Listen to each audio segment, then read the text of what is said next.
We're back with an I-Team exclusive. Renewed scrutiny on the escalating violence at the Essex County Correctional Facility after a former New York City rapper who was awaiting sentencing on federal drug charges got slashed in a vicious altercation with another inmate.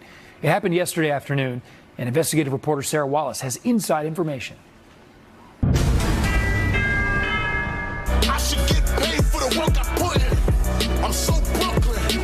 Former Brooklyn rapper Casanova, whose real name is Coswell Sr., isn't going back to his hometown streets anytime soon. The self-proclaimed blood gang member who pleaded guilty to federal drug conspiracy charges last year was involved in a vicious fight yesterday at the Essex County Correctional Facility in Newark. These internal reports from correction officers say Sr. was slashed with a weapon by another inmate, Ulysses Lugo, and then chased him down with the help of others. We spoke with one officer who responded to the scene. Inmate Lugo, you couldn't see his face because he was saturated in blood. You couldn't see it at the time because his whole face was saturated in blood and his whole uniform was saturated in blood.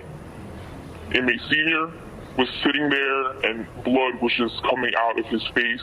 A spokesman for the county told us this minor incident and whether weapons were employed is under investigation.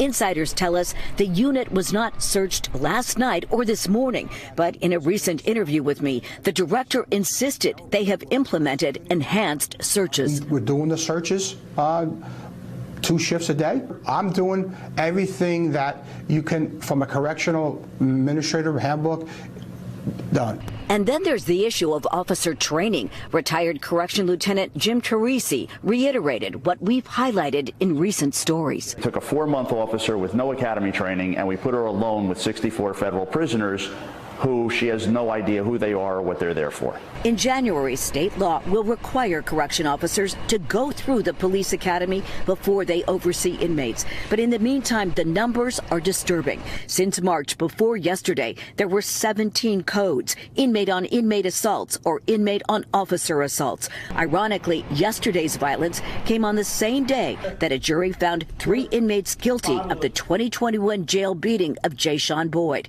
2 were convicted of attempted murder. Boyd suffered permanent brain damage. His family has filed a civil lawsuit against the county. Are you surprised that there's still cases of violence after this happened to your son? Yes. Yes, I am. They're doing nothing about it. Something needs to be done.